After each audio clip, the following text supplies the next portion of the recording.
ನಮಸ್ಕಾರ ಎಲ್ರಿಗೂ. ಹರ್ಷ ಹಾಸಿನಿ ಚಾನಲ್ಗೆ ಸುಸ್ವಾಗತ. ಎಲ್ಲರೂ ಹೇಗಿದ್ದೀರಾ? ಚೆನ್ನಾಗಿದ್ದೀರಾ ಅನ್ಕೊತಾ ಇದ್ದೀನಿ. ಎಲ್ಲಪ್ಪ ಬಂದಿದ್ದೀವಿ ಇವತ್ತು ಅಂದರೆ ಎಲ್ಲಾದರೂ ದೇವಸ್ಥಾನಕ್ಕೆ ಹೋಗಬೇಕು ಅನಿಸ್ತಾ ಇತ್ತು. ಫೇಸ್ಬುಕ್ಕಲ್ಲಿ ದೇವಸ್ಥಾನ ನೋಡಿದೆ, ಆಶಾಪುರ ಮಾತಾ ಮಂದಿರ್ ಅಂತ. ಸರಿ ದರ್ಶನ ಮಾಡ್ಕೊಂಡು ಬರೋಣ ಅಂತ ಬುಧವಾರ ಬಂದಿದ್ವಿ ವೀಕ್ಡೇಸಲ್ಲಿ. ನೋಡಿ ಎಂಟ್ರೆನ್ಸಲ್ಲೇ ಎಡಭಾಗದಲ್ಲಿ ದೊಡ್ಡ ಕಳಶ ಮಾಡಿದ್ದಾರೆ. ಅದಾದಮೇಲೆ ಹಸಿರು ಗಿಡ ಎಲ್ಲ ಹಾಕಿ ಪಾರ್ಕ್ ಥರ ಮಾಡಿದ್ದಾರೆ. ದೇವಸ್ಥಾನ ಅಂತೂ ತುಂಬಾ ಸುಂದರವಾಗಿತ್ತು. ಈ ದೇವಿಯ ಹೆಸರು ಆಶಾಪುರ ದೇವಿ. ಈ ದೇವಸ್ಥಾನ ಎಲ್ಲಿ ಬರುತ್ತಂದರೆ ನಮ್ಮ ಬೆಂಗಳೂರಿನಲ್ಲಿರೋ ಬನ್ನರ್ಘಟ್ಟ ಹತ್ತಿರ ಕಗ್ಗಲೀಪುರ ರೋಡು ಕಾಸರಗುಪ್ಪೆ ಹತ್ರ ಈ ದೇವಸ್ಥಾನ ಬರುತ್ತೆ. ಮತ್ತು ಇದರ ದೇವಸ್ಥಾನ ಟೈಮಿಂಗ್ಸ್ ಬಂದು ಬೆಳಗ್ಗೆ 7ರಿಂದ ಮಧ್ಯಾಹ್ನ 2ವರೆಗೂ, ಸಂಜೆ 4ರಿಂದ 8 ಗಂಟೆವರೆಗೂ ಈ ದೇವಸ್ಥಾನ ಓಪನ್ ಇರುತ್ತೆ. ತುಂಬಾ ಚೆನ್ನಾಗಿತ್ತು, ನೋಡೋಕ್ಕೆ ಸುಂದರವಾಗಿತ್ತು ದೇವಸ್ಥಾನ. ಆಮೇಲೆ ಶಾಕಾಂಬರಿ, ಅನ್ನಪೂರ್ಣೇಶ್ವರಿ, ದುರ್ಗಾಮಾತಾ ದೇವಿ ಅವತಾರನೇ ಆಶಾಪುರ ದೇವಿನೂ. ಮತ್ತು ಇಲ್ಲಿ ಒಂದು ಹರಕೆ ಬಾಕ್ಸ್ ಥರ ಇಟ್ಟಿದ್ದಾರೆ. ನಮ್ದೇನಾದರೂ ಹರಕೆ ಇದ್ದರೆ ಒಂದು ಪೇಪರಲ್ಲಿ ಬರೆದು ಆ ಬಾಕ್ಸಲ್ಲಿ ಹಾಕ್ಬೋದು. ಆ ಹರಕೆ ಈಡೇರುತ್ತೆ ಅಂತ ನಂಬಿಕೆ. ಮತ್ತು ಈ ದೇವಸ್ಥಾನಕ್ಕೆ ಯಾವುದೇ ದೇವಸ್ಥಾನಕ್ಕೆ ಹೋದ್ರೂ ಮನ್ಸಿಗೆ ಒಂಥರ ಸಮಾಧಾನ ಅನಿಸುತ್ತಲ್ವ.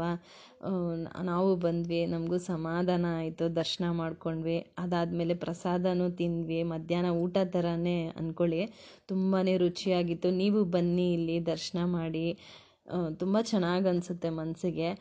ಅದಾದಮೇಲೆ ಇಲ್ಲೇ ಸ್ವಲ್ಪ ಹೊತ್ತು ಕೂತಿದ್ವಿ, ದರ್ಶನ ಎಲ್ಲ ಮುಗಿಸ್ಕೊಂಡು ಪ್ರಸಾದ ಎಲ್ಲ ತಿಂದು. ತುಂಬಾ ಚೆನ್ನಾಗಿ ಅನಿಸ್ತಾ ಇತ್ತು. ಒಂಥರ ನೇಚರು, ಆ ಪಾರ್ಕಲ್ಲಿ ಒಂಥರ ಫೀಲ್ ಚೆನ್ನಾಗಿತ್ತು. ನೀವು ಒಂದು ಸಲ ಬನ್ನಿ. ಅದಾದಮೇಲೆ ಅಲ್ಲೇ ದೇವಸ್ಥಾನದ ಈ ಸೈಡಲ್ಲೇ ಪಾರ್ಕ್ ಥರ ಮಾಡಿದರು ಚಿಕ್ಕ ಮಕ್ಕಳಿಗೆ. ನಾನು ಸ್ವಲ್ಪ ಹೊತ್ತು ಹೋಗಿ ಆಟ ಆಡಿದೆ. ಪಾರಿವಾಳ ಅಂತೂ ಕೇಳಲೇಬೇಡಿ, ತುಂಬ ಪಾರಿವಾಳ ಇತ್ತು. ಇಲ್ಲಿಂದ ಅಲ್ಲಿ, ಅಲ್ಲಿಂದ ಇಲ್ಲಿ ಒಂದೇ ಸಲಕ್ಕೆ ಹಾರ್ತಾ ಇತ್ತು. ಅದಾದಮೇಲೆ ದರ್ಶನ ಎಲ್ಲ ಮುಗಿಸ್ಕೊಂಡು ಬಂದು ನಮ್ಮ ಯಜಮಾನ್ರಿಗೆ ಐಸ್ ಕ್ರೀಮ್ ತಿನ್ಬೇಕು ಅನಿಸ್ತಾ ಇತ್ತು. ಸರಿ, ಅವರು ತಿಂತಾಯಿದ್ರು, ನನಗೂ ತಿನ್ನಿಸ್ತಾಯಿದ್ರು ಮಧ್ಯದಲ್ಲಿ.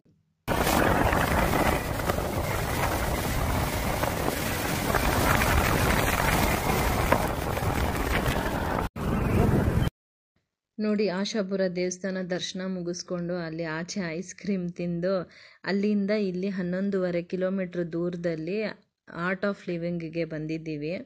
ಅಷ್ಟೇ ದೂರ ಬಂದಿದ್ದೀವಿ. ಅಲ್ಲಿಂದ ಇಲ್ಲಿ ಬಂದು ಒಂದು ಸಲ ನೋಡ್ಕೊಂಡು ಹೋಗೋಣ. ಇದೇ ಮೊದಲನೇ ಸಲ ನಾವಿಲ್ಲಿ ಬಂದಿದ್ದು. ಅಲ್ಲಿ ಎಂಟ್ರೆನ್ಸಲ್ಲೇ ಪಾರ್ಕಿಂಗಿಗೆ 10 ರೂಪಾಯಿ ತೊಗೊಂಡ್ರು. ಅದಾದಮೇಲೆ ಇಲ್ಲಿ ಗಾಡಿ ಎಲ್ಲ ಪಾರ್ಕ್ ಮಾಡಿಬಿಟ್ಟು ನಡ್ಕೊಂಡು ಹೋಗ್ತಾ ಇದ್ವಿ. ಅಲ್ಲಿ ಕೆಂಪು ಎಲೆ, ಫುಲ್ ಕೆಂಪು ರೆಡ್ ಎಲೆ ಗಿಡ ಕಾಣಿಸ್ತು. ಸರಿ, ಎಷ್ಟು ಚೆನ್ನಾಗಿದೆಯಲ್ಲ ಅಂತ ನೋಡ್ತಾ ಇದ್ದೆ. ಎಲ್ಲ ಫುಲ್ಲು ಗ್ರೀನ್ ಮರ ತುಂಬಿಕೊಂಡಿದೆ. ಮಧ್ಯದಲ್ಲಿ ಇದು ರೆಡ್ ಎಲೆಗಳದ್ದು, ಡಾರ್ಕ್ ರೆಡ್ ಎಲೆಗಳದ್ದು ಗಿಡ ತುಂಬ ಚೆನ್ನಾಗಿತ್ತು ನೋಡೋಕ್ಕೆ. ಅದಾದಮೇಲೆ ಇನ್ನೂ ಸ್ವಲ್ಪ ಮುಂದೆ ನಡ್ಕೊಂಡು ಬರ್ತಾಯಿದ್ವಿ. ಇಲ್ಲೆಲ್ಲ ನರ್ಸರಿ ಅಂಗಡಿ ಇದೆ, ಎಲ್ಲ ಗಿಡ ಎಲ್ಲ ಮಾರ್ತಾಯಿದ್ರು, ಬೀಜಗಳು, ಗಿಡಗಳು. ಅದಾದಮೇಲೆ ಇನ್ನೂ ಸ್ವಲ್ಪ ಮುಂದೆ ಹೋಟ್ಲಿತ್ತು, ನಾವೇನು ತಿನ್ನೋಕ್ಕೆ ಹೋಗಲಿಲ್ಲ, ಅಲ್ಲಿ ಪ್ರಸಾದ ತಿಂದಿದ್ವಲ್ಲ. ಇಲ್ಲಿ ಆಮೇಲೆ ಇನ್ನೂ ಸ್ವಲ್ಪ ಮುಂದೆ ಬಂದು ರೈಟ್ ಸೈಡಲ್ಲಿ ಇದು ಗುರು ಪಾದುಕಾ ವನಂ ಅಂತ ಹೇಳ್ತಾರೆ ಈ ಜಾಗಕ್ಕೆ. ಗುರುಗಳು ನಡೆದಿದ್ದ ಜಾಗ ಅಂತ ಅರ್ಥ. ನೋಡಿ, ಇಲ್ಲಿ ಸ್ವಲ್ಪ ನೀರಿದೆ, ಪಾಂಡ್ ಥರ. ಇಲ್ಲೆಲ್ಲ ಫುಲ್ಲು ಬಾತುಕೋಳಿಗಳು ಇದೆ, ನೋಡೋಕೆ ತುಂಬ ಚೆನ್ನಾಗಿ ಅನಿಸ್ತಾ ಇತ್ತು. ಬಿಸಿಲು ಬೇರೆ ಇತ್ತು, ಅದಕ್ಕೆ ಹೋಗಿ ಹಿಡಿಬೇಕು ಅನಿಸ್ತಾ ಇತ್ತು ನನಗಂತೂ. ಅಂದರೆ ನನಗೂ ಭಯ, ಅದಕ್ಕೆ ಟಚ್ ಮಾಡಬೇಕಂದ್ರೇ ಅದಕ್ಕೂ ಭಯ. ಯಾರಾದರೂ ಹೊಸೊಬ್ಬರು ಬಂದರೆ ಯಾಕೆ ಸುಮ್ಮನೆ ಅದಕ್ಕೆ ತೊಂದರೆ ಮಾಡಬೇಕು ಅಂತ ಅಲ್ಲಿ ಸ್ವಲ್ಪ ಹೊತ್ತು ಟೈಮ್ ಸ್ಪೆಂಡ್ ಮಾಡಿದ್ವಿ. ತುಂಬ ಚೆನ್ನಾಗಿತ್ತು ವ್ಯೂ.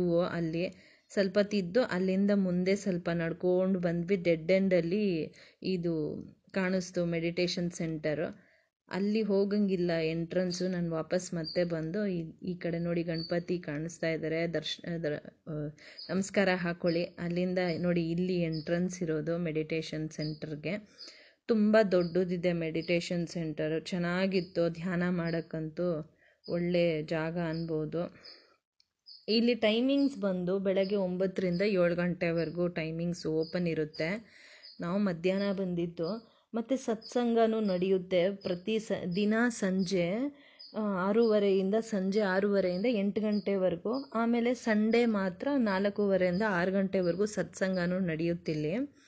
ಅದಾದಮೇಲೆ ನೋಡಿ, ಇಲ್ಲಿ ಫುಲ್ಲು ಧ್ಯಾನ ಮಾಡೋಕ್ಕೆ ಒಳ್ಳೆ ಜಾಗ ಅನ್ಬೋದು. ತುಂಬ ಪ್ರಶಾಂತವಾಗಿ, ಫುಲ್ಲು ಏನು ಇದೇ ಇಲ್ಲ, ಸೌಂಡೇ ಇಲ್ಲ, ಫುಲ್ಲು ಪಿನ್ ಡ್ರಾಪ್ ಸೈಲೆಂಟ್ ಅನ್ಬೋದು. ತುಂಬ ಸೈಲೆಂಟ್ ಜಾಗ, ಮೆಡಿಟೇಷನ್ ಮಾಡೋಕ್ಕೆ ಒಳ್ಳೆ ಪ್ಲೇಸು. ತುಂಬ ಜನ ಮೆಡಿಟೇಷನ್ ಮಾಡ್ತಾ ಕೂತಿದ್ರು. ಆಮೇಲೆ ಕೆಲವು ಜನ ಮೆಡಿಟೇಷನ್ ಧ್ಯಾನ ಮಾಡಿ ಸ್ವಲ್ಪ ನಿದ್ದೆ ಬಂದ್ಬಿಡ್ತೇನೋ ಅನಿಸುತ್ತೆ, ನಿದ್ದೆ ಹೇಳ್ಕೊಂಡು ಬಂದಿರ್ಬೋದು. ನಿದ್ದೆ ಮಾಡ್ತಾಯಿದ್ರು, ಯಾರೋ ಆಂಟಿ ಬಂದು ಎಬ್ಬಿಸ್ತಾ ಇದ್ರು, ಇಲ್ಲೆಲ್ಲ ನಿದ್ದೆ ಮಾಡಬಾರ್ದು ಅಂತ. ನಾವು ಸ್ವಲ್ಪ ಹೊತ್ತು ಧ್ಯಾನ ಮಾಡಿದ್ವಿ, ನಮಗೂ ತುಂಬ ಚೆನ್ನಾಗಿ ಅನಿಸ್ತು. ಧ್ಯಾನ ಮಾಡ್ತಾ ಇರಬೇಕು ಅವಾಗವಾಗ, ಒಂಥರ ಮೈಂಡ್ಗೆ ತುಂಬ ರಿಲ್ಯಾಕ್ಸ್ ಆಗುತ್ತೆ. ಸ್ವಲ್ಪ ಹೊತ್ತು ಅಲ್ಲಿ ಧ್ಯಾನ ಮಾಡಿ. ನನಗಂತೂ ಈ ಜಾಗ ತುಂಬ ಇಷ್ಟ ಆಯಿತು. ಕುಷನ್ಸ್ ಹಾಕಿದ್ದಾರೆ ಅಲ್ಲಲ್ಲಿ, ಒಬ್ಬೊಬ್ರಿಗೆ ಕೆಳಗಡೆ ಕೂತ್ಕೊಳ್ಳೋಕ್ಕಾಗಲ್ಲ ಅಲ್ಲ, ಅಂಥವ್ರಿಗೆ ಸ್ವಲ್ಪ ಕುಷನ್ ಮೇಲೆ ಕೂತ್ಕೊಳ್ಬೋದು ಧ್ಯಾನ ಮಾಡೋಕ್ಕಂತ. ಚೇರ್ಸು ಹಾಕಿದ್ದಾರೆ ಹಾಗೇನೆ, ಫುಲ್ ರೈಟ್ ರೌಂಡು ಚೇರ್ಸು ಇದೆ. ಮೇಲೆ ಚೇರ್ ಮೇಲೇನೂ ಕೂತ್ಕೊಂಡು ಧ್ಯಾನ ಮಾಡ್ಬೋದು. ಧ್ಯಾನ ಎಲ್ಲ ಮುಗಿಸ್ಕೊಂಡು ಅಲ್ಲಿಂದ ಹೊರಟ್ವಿ. ಇವತ್ತಿನ ಬ್ಲಾಗ್ ಇಷ್ಟ